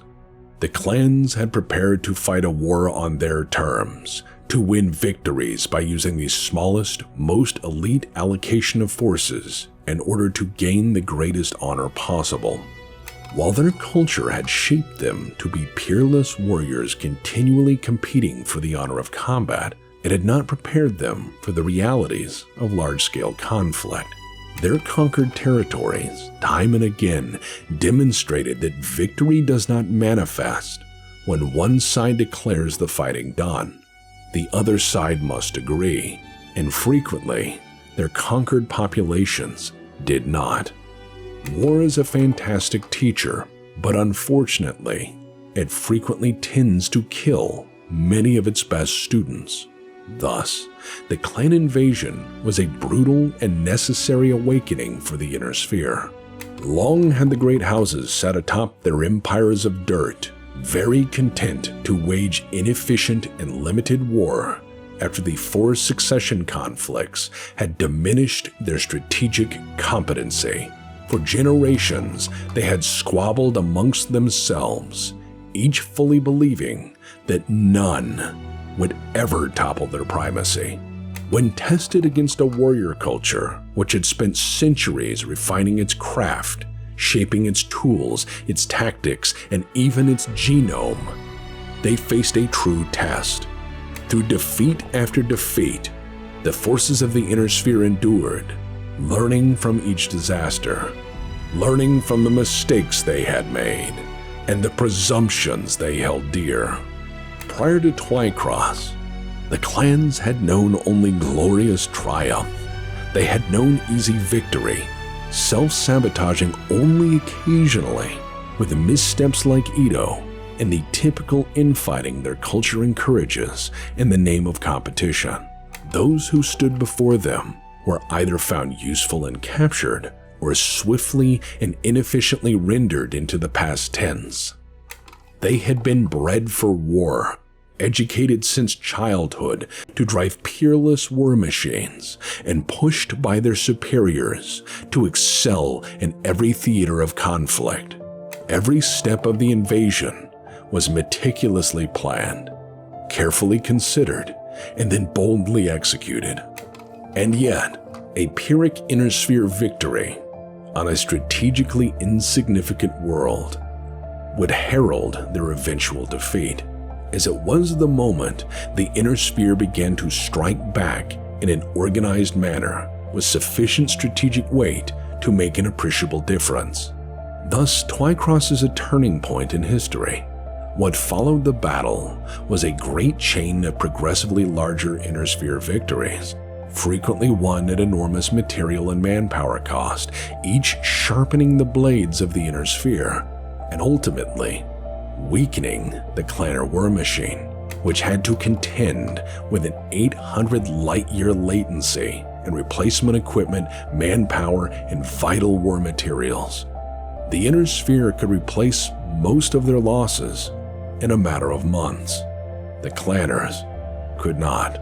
Culturally, Twycross is largely overlooked in the Inner Sphere. To the clans, however, it casts an incredibly long shadow. After the Battle of Twycross, Adler Malthus's loss of the Falcon Guards to falling rocks brought so much shame to his blood name that political rivals turned on Sakhan Timur Malthus in the clan's Grand Council, which forced Timur to resign in disgrace.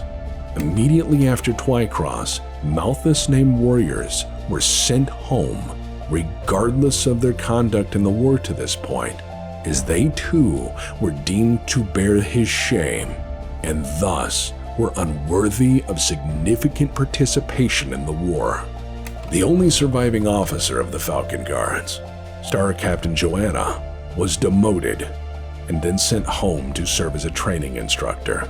Despite temporarily losing her social standing for merely being present at such an ignoble defeat, she would go on to become a legend. And of historical note, she later killed Natasha Kerensky on Twycross. But that's another story. It wasn't just Mechwarriors the clanners discarded, as they had discarded their strategic advantage by bidding away warships thanks to the casual war crimes of Clan Smoke Jaguar. Collectively, these choices demonstrated that the clanners had not adequately prepared for this sort of war, and were incapable of changing to meet the evolving requirements of this particular conflict. For every war is unique, and they had believed that by imposing their rules upon this invasion, they could forge victory on their terms. Most Inner Sphere pilots were not trained from childhood to fight, and none genetically engineered to be better fighters. Many were not assigned by birth into a caste system designed to provoke excellence, but instead chose the vocation and applied themselves to the purpose, where the clans excelled in training for conflict, eventually building an entire civilization which supported one product, the warrior class. The Inner Sphere, by contrast, frequently had to make do with what they had, and so, slowly, by paying in blood, they suffered for it, and thus, they learned. Twycross reminded the Great House war planners that larger formations with a wide variety of equipment allowed a campaign to face the realities of conflict, to adapt and overcome, and to have sufficient reserves on hand to push advantages when they cropped up. It reminded them that the Star League's ideas of force composition were not foolish and superfluous or unnecessary, but instead very sane and extremely practical. Wolcott reminded war planners that any opponent possessing substantially better training, equipment, and material can indeed be overcome with sufficient preparation, and that by stacking the deck in your favor, you can wrestle victory from any battleground.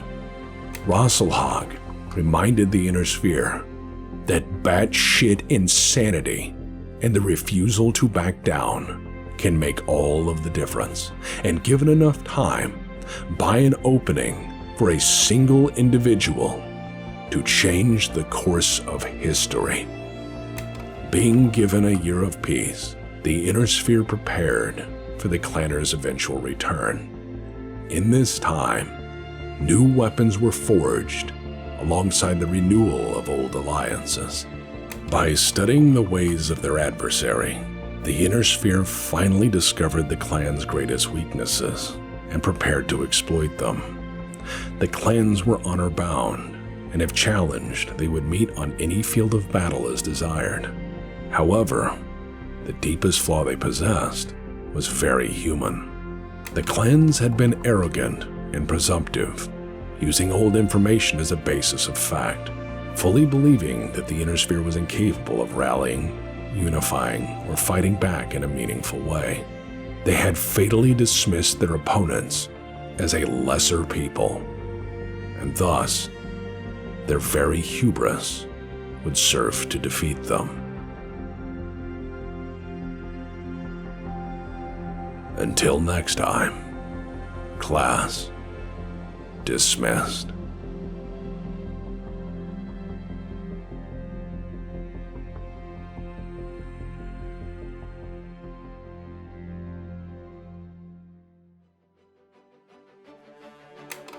The production of this film would not have been possible without the tireless efforts and magnificent contributions of our artists.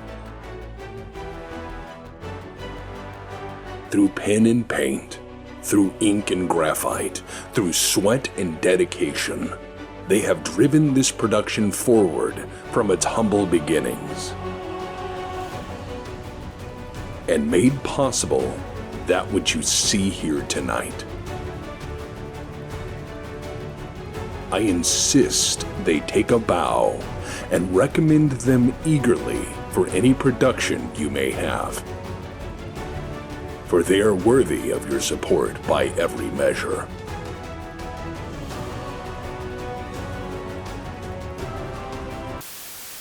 Hi, Duncan Fisher here, and I've been asked by the fine people of Van Zant? Where in the f— Hi, Duncan Fisher here, and I've been asked by the polite people of Van Zant to introduce you to the wonderful tourist destination of their home planet. If it's so wonderful, where the hell is it? What do you mean the deep periphery? That's vague. That's like saying from parts unknown. This is bullshit. Hello, Duncan Fisher here, and I've been asked by the patient people of Van Zant to introduce you to the wonderful tourist destination of Van Zant. Come on down to see. Jesus Christ, that's a lot of corn. And cows? Wow, cows. So amazing. Surely don't want to miss this opportunity to see cattle just walking around and being cows. Hey Arnie, did that check clear? Come see the Star League Museum and gift shop. Is that a Hetzer stuck in the roof? Come see the Star League Museum and gift shop featuring real Star League era artifacts like this coffee cup. And is that... Holy... That's actually Kerensky's signature. What does it say? Waited 30 minutes, no service. This planet is terrible. What? Are you telling me General Alexander Kerensky was there at some point and got bad service and wrote on the napkin and left? And this is a museum piece? What the shit? Come see our local, occasionally warring narco fiefdoms? Is that a typo? Did they... What the... How in the hell... Doug, how is there an entire continent that just grows corn and cocaine? What in the fuck... How do I get there? Come and enjoy the peerless post office, who is now empowered to kill on sight. Holy shit. That's actually metal. Hey Steve, did I tell you? I was in Macbeth once. The Shakespeare thing.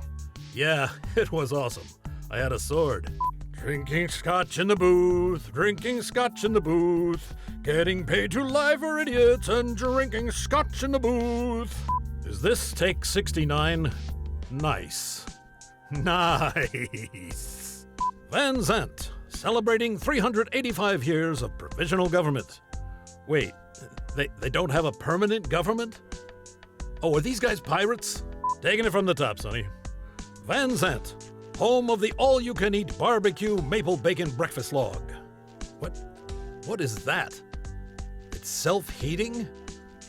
But why? Why in the love of God? How many takes is this? This message brought to you by Union Flak and Carbide. Remember, free apple pie with every kiloton scale fission product you buy.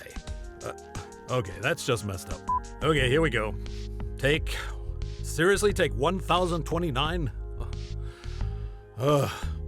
This message brought to you by Discount Dan's Pretty Good Battle Mix.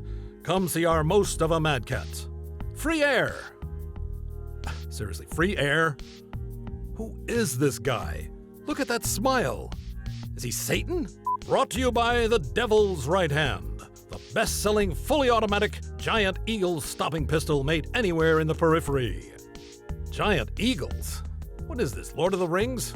Van Zant, brought to you by Wide Tom's Bean House. Enjoy our beanie goodness with beans. Yes, Beanaritas are back again this summer. Made with... Everything on this menu is beans. What the fuck? Van Zant, don't worry about the pirates on our second moon. Oh, so they're not pirates, but they have pirates. That's reassuring. Van Zant, our currency is backed by the gold standard. The gold standard of corn? Seriously, corn? Corn? All right, here we go. Last one. Van Zant, when you're here, you're here. There, did it. Ha-ha, done and dusted. Handled. Put a bow on it because it's wrapped up. Stick a fork in it because it's done. Any more? Good? Good. Oh. Pants off, dance off time. Hey there! Are you stupidly hopeless with money and financial arrangements? You're watching late night broadcasting, so let's presume that that's not only incredibly rude, but exceptionally true. Hey there folks, I'm Discount Dan, and if you're interested in making bucket loads of money while casually discarding petty concepts such as morality, then boy do I have an offer for you. Welcome to the Discount Dan School of Hard Knocks and learn how to acquire vast sums of other people's money. You see, the secret to making money is to make sure it's never your own money, but people don't want to just give money away, so let me show you how to get it. Here's some examples of schemes, business strategies that work. I guarantee it. Look, a scrapyard. Or is it? Put up some signs and presto, it's a theme park. With a little imagination and clever labeling, we got all sorts of rides like Rust Mountain, the Maze of Sharp Metal, and the spooky forest of abandoned cars that might have been used in a murder or seven. Find an abandoned container full of fruit that's way beyond expiration date? No worries. With the Discount Dan School of Business, I'll show you how to turn some bad apples into big money. With Discount Dan's Presto Squeeze Organic Juice Remarketing Scheme, your profits will be riper than ripe. Only 400 C-bills a bag. That's a bargain. I want you to know that you can resell anything to anybody at any time using nothing but good old-fashioned lies, Canopus battle powder, excessive energy, incredibly immoral business practices, and a lot of positivity. So put your 50 easy payments of $99.99 in the mail and send it to the Discount Dan School of Hard Knocks and learn how to acquire vast sums of money. Don't believe me? Let's turn to the testimonials. I believe you are a criminal. You lied to me. This is not a mad cat at all. It is a Rakshasa, which is worse in every way possible. I mean, you're basically a huge criminal. That's right. These prices are criminal. And that's a bargain. And you, sir, are a very mighty warrior who is handsome and everybody likes you. Are you insane? That's right. These prices are insane. And you'd have to be a complete idiot to not join the big money bandwagon of the Discount Dan School of Hard Knocks and learn how to acquire vast sums of money. Whoop! Airtime costs money, so remember, I am Discount Dan, and I will always take your money. Guaranteed. Oh, great Hetzer of the lake, what is your wisdom? The humble Hetzer, despite its frequently cursed reputation, is a well-known wheeled assault vehicle, and one of the many popular products of Quixel, a notorious corporation with its own vast historical legacy of near-competent design backed by an extraordinary sales division, oft overshadowed by a truly terrifying rate of manufacturing defects. However, given that quantity often has a quality all of its own, if you need an army on the cheap, often Quixel has you covered. Sold far and wide as a truly bargain bin armour solution, the Hetzer tends to be not very well made, and it's fairly typical that Hetzer deliveries for any defence force buying them will often involve said force having to contend with relatively common Quixel manufacturing defects, like a tendency to skip such extraneous luxury features as paint, wiring, core components, or wheels. As to why customers might put up with any of that, the typical answer is that the Hetzer is cheap, and incredibly so. And it's that price point, an order of magnitude cheaper than many battle mechs, that makes the platform as desirable as it is. The Hetzer is actually even cheaper than many individual battle mech weapon systems, and thus this diminutive wheeled Terra is offered as a disposable armour platform for you to throw at a problem until better help arrives or you can escape. Any potential Hetzer operator should probably be aware of the fact that in an era of fusion engine, Euro helmet piloted war machines, opting to equip a force with a Hetzer might be taken as a signal of crippling austerity and limited means. But again, it is cheap. So cheap in fact that on any planet with a decent arms market on any given day, you might be able to buy a fully equipped brand new Hetzer with an AC-20 for roughly 664,000 C-bills. Given that an AC-20 without ammo on the open market is going to benchmark for around 300,000 C-bills, that should give you a decent idea of how much of the sticker price is tied up in that main armament, as opposed to, the rest of the Hetzer. Take further account of the fact that 664,000 figure is going to include taxes, delivery, RSO contract fees, and a healthy profit margin, and it will probably dawn on you pretty quickly just how tightly Quixel must have cut the corners on this platform. At its baseline price, you can get about 2.5 brand new Hetzers for the price of a base model urban mech. And while many military minds out there will maintain a professional level of scorn for the Hetzer as a platform, it still arguably has a place on the battlefield, as suddenly being surprised by an AC-20 driven by lunatics at point-blank range is typically more effective than not. That typical employment method, however, means that often owning a Hetzer is seen as a more or less temporary affair. Something which only adds to the general reputation for audacity and madness that Hetzer crews tend to accrue. After all, when you're driving a wheeled vehicle that manages to pack 19 tons of weapons and ammo into a 40-ton combat weight, what's a little extra risk? For example, the crew of a much more expensive platform might see gunning it at full speed across a shoddy pontoon bridge as being unnecessarily risky and insanely reckless. But Hetzer crews? Well, as the saying goes, Hetzer gonna Hetz. That is most wise. Do you have anything else? Okay, two things. One, I'm not a talking tank. I'm trapped in here and would very much like not to be. Secondly, the maximum loading limit of the pontoon bridge was indeed 25 tons, so the stuff up was mine, and I would be bloody appreciative if you would go ahead and call armoured recovery. The combination of that aforementioned 4 tons of AC-20 ammo and freshwater fish aren't making for the most comfortable of company.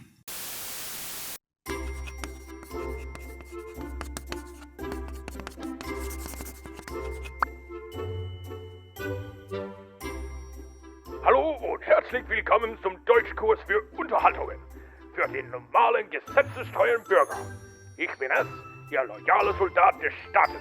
Hier, um Sie daran zu erinnern, dass Deutsch die wohl beste Sprache des täglichen Gebrauchs ist. Wenn Sie Klasse besetzt.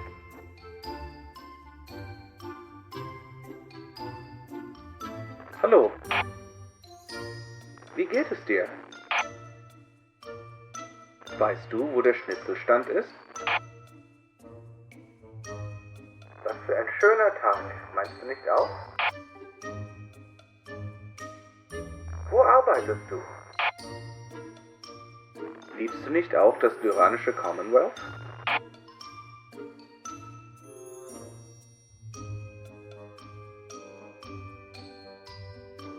Wo ist die Bücherei? Weißt du, wo die Kapellaner sind? Warum bist du nicht bei der Arbeit? Wo sind deine Papiere?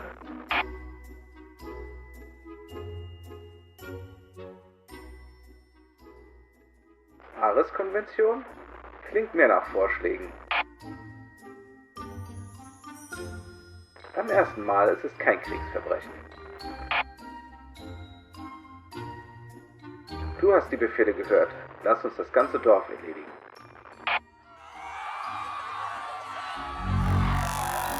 Gewalt ist mehr als die halbe Schlacht.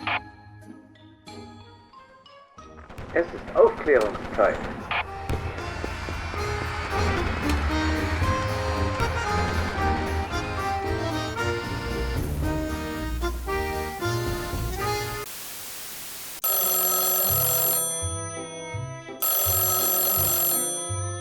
Hello, it is I, John Video Game Publisher. How can I help you? Ah, my liege, what a pleasant surprise. Ah yes, let me check. Yeah, profits are up 11%. Seems like the crunch is yielding excellent results this quarter. Yes, let me check the releases for this week. Yeah, we got cinematic third-person over-the-shoulder game. Yeah, localized animated game with less details.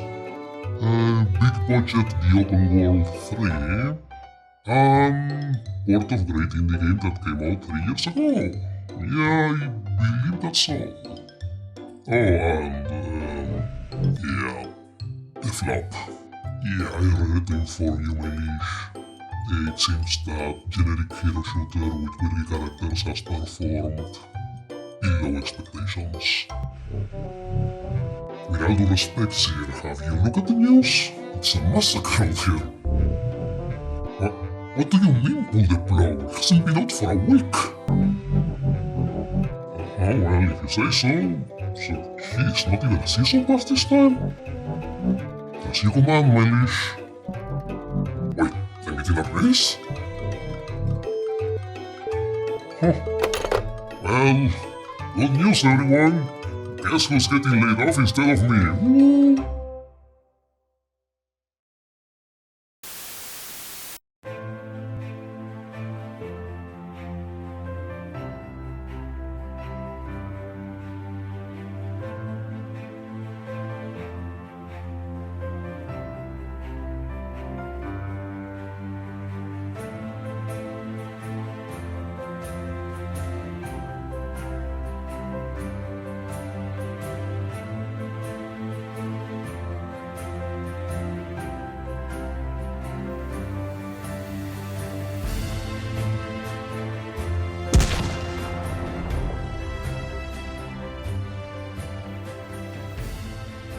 The Van Zant militia stands ready to defend Van Zant and to be deployed elsewhere to make those sweet, sweet paychecks. But don't take my word for it. Let's hear some testimonials from militia members. So, I was asked to either join the militia or go to jail. seeing as jail is literally a hole in the ground, is in, a giant hole where they kick you in after shouting, "Get in your hole!" Well, I chose the militia. You get to keep what you kill, so that's a plus. Got myself about 20 hetzers. None of them work. I should probably work on that. I joined because the recruiter said if I did, I'd get a grilled cheese. Now I have a grilled cheese and PTSD. I joined because it was battle farming and I hate corn. Why did I join the Van Zandt Free State Militia? I joined because they told me forever confirmed mech kill. I'd get a Klondike bar. Man, I love my job. I joined because they let you step on things with your mech, and that's really funny. Little people are like, stop stepping on me! but I can't hear them because they're smashed. I used to work in the carpool. Now I'm like a bloody dictator. So yeah. I joined because they told me if I keep taking things apart without permission, I'm going to get in trouble. Now I have a uniform, so taking things apart is really fun and they pay me. Eu me alistei porque eu sou criminoso de guerra em 15 sistemas. E aqui tem café grátis. I joined because I stood in the wrong line. I thought it was the line for licensing agricultural equipment. Now I burn villages and drink meat. To glory and Valhalla! I joined because they let me remove grid squares. Pretty much all of them. All the time. Artillery's great. I joined because they promised to let me call down an airstrike on Pete's corn maze. And yeah, they let me do just that. You get lost in a corn maze and yeah, it changes a man. It had to go. They told me in basic training that the Ares conventions are more like guidelines, if not suggestions. Then they said, who wants to see a nuke? I joined because they told me the rules of engagement were pretty much whatever. And I mean, it's nice being your own boss. We got supplied the militia with the best flak and carbide products on, huh? Also, don't forget your free apple pie, huh? I joined as a war correspondent, and they just scratched out correspondent right in front of me. They told me my job now is just war. That's, bad, right? I've seen things. I joined up for the dental, vision, medical pay, matching retirement, free chicken, and oh yeah, the pigeon sunglasses. All I had to do was do whatever they told me. I joined up because they said we could race equipment around and go fast and eat ass, and I do all those things 'cause I'm awesome. My mama says I'm the best race car driver in the whole world. She's dumb, though. And if you will indulge me, allow me to drop character for a rare moment. While many choose to praise me as the source of all this, or try to blame me for some measure of the renaissance of our fandom, I must state for the record that such a belief is false. Know that this production has been made possible only through the tireless efforts of my team, in addition to the tireless support of a loving and caring fanbase, and of course, a dedication to do things the right way from the get-go. This film in particular was an insane undertaking, only possible because you guys made it happen. From writing to final render, this project took 372 days. The fact that such a crazy thing was made in an increasingly disposable age which celebrates ever-dwindling attention spans is a testament to your support and, in my perhaps biased opinion, a triumph of good taste. So I want to take the time here and now to applaud the everlasting passion of my team, the supreme dedication of their efforts, and their continual, incredible professional talent. But further, I want to remind you that this production is brought to you by you and no one else. From our humble beginnings, you helped this grow. You helped us make this. And through your steadfast efforts, you all helped us be seen and celebrated when the system seemed not to care one mote for what we do or how we chose to do it. You helped us maintain relevancy on a platform that does not care for these things and has many times worked against it. You have insisted we maintain our quality and helped us, a bunch of nobodies along the way, to raise an ocean for charity. So please, if anyone is to take a bow this evening, none are more deserving than you. From the bottom of my very tired soul, thank you. So anyways, happy 40th anniversary, Battletech community. And with that, let us celebrate the insane heroes that made this possible. Roll the credits.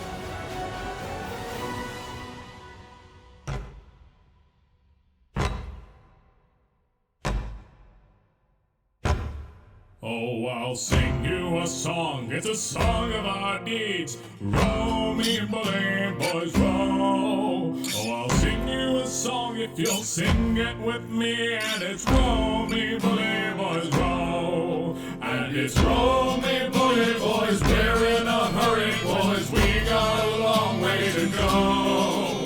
So what if we fell into hell with compellers and roll me, bully boys, roll. Was stolen, but not for our thrills. Roll me, bully boys, roll. And that's what you get when you don't pay your bills. And it's roll me, bully boys, roll. And it's roll me, bully boys, we're in a hurry, boys. We got a long way to go. Please don't mind your manners, we bayonet clanners. And roll me, bully boys, roll. Militia is half crazy lads. Roll me, bully boys, roll. MRBC has rigged us bad, and it's roll me, bully boys, roll. And it's roll me, bully boys, we're in a hurry, boys. We got a long way to go. So don't cry for Mayday, we fight for our payday. And roll me, bully boys, roll. My fellows, it's time we must go. Roll me, bully boys, roll. On 2 new adventures our legend will grow. And it's roll me, bully boys, roll. And it's roll me, bully boys, we're in a hurry, boys. We got a long way to go. Just take a commission and we'll do our mission. And roll me, bully boys, roll. And it's roll me, bully boys, we're in a hurry, boys. We got a long way to go. And take all your treasure and leave at our leisure. And it's roll me, bully boys, roll. Roll me, bully boys, roll.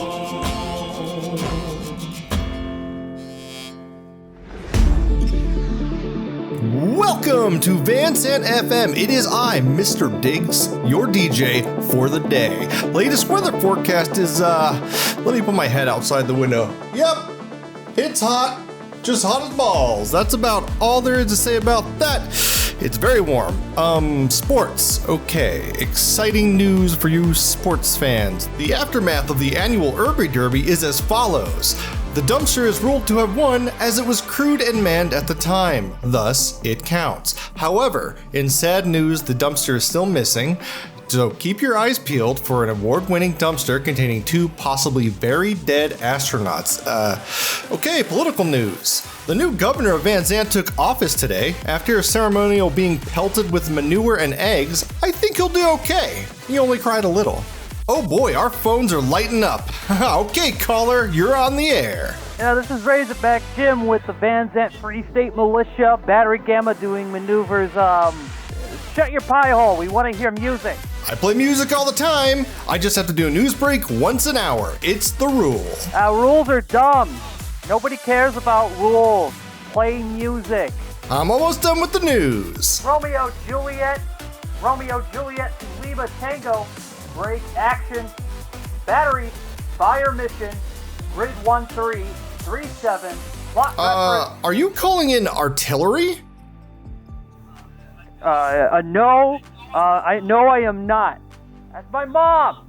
That's not your mom. I swear it's my mom. That's not your mom. Load Willie Pete for, illumination. Over.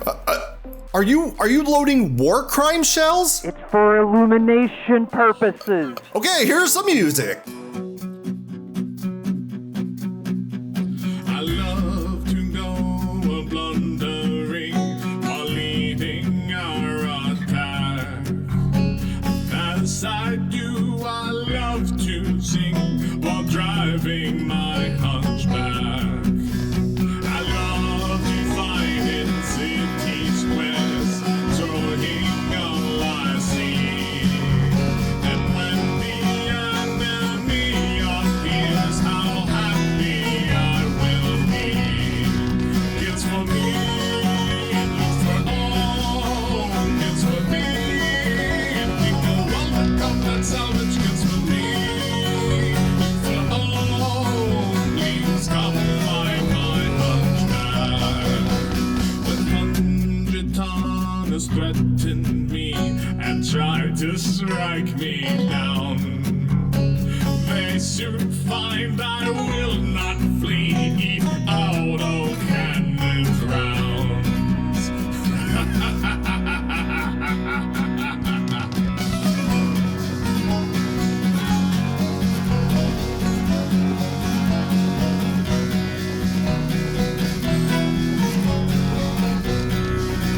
Kills for me, looks for all, kills for me. Think you want to come and salvage, kills for me, look for all. Please come find my hunchback. I've fought my share of enemies and never once in fear. The auto cannon speaks for me, and then they disappear. So bring your best mechs down to me, your pilots I will burn. And when you run away from here, here's hoping you will learn. It's for me, for all, it's for me. Think of all the comments salvage, it's for me, for all. Please come find my hunchback. The hunchback is a doctrine choice, and if you think that's wrong, then why is it you're listening to our own marching song? Kills for me, for all, kills for me. Think of all the comments salvage, kills for me, for all. Please come find my hunchback.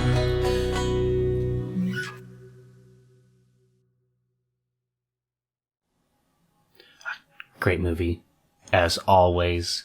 Tech's incredible. A film. Honestly, this might be a film. I mean, and you've been there the whole time. You've been on your Battletech grind. You've catalyzed a renaissance, elevated the water level. Now listen, I don't know if you heard. I heard this. George Ledoux says that you're the voice of the whole thing. He says that you're the guy.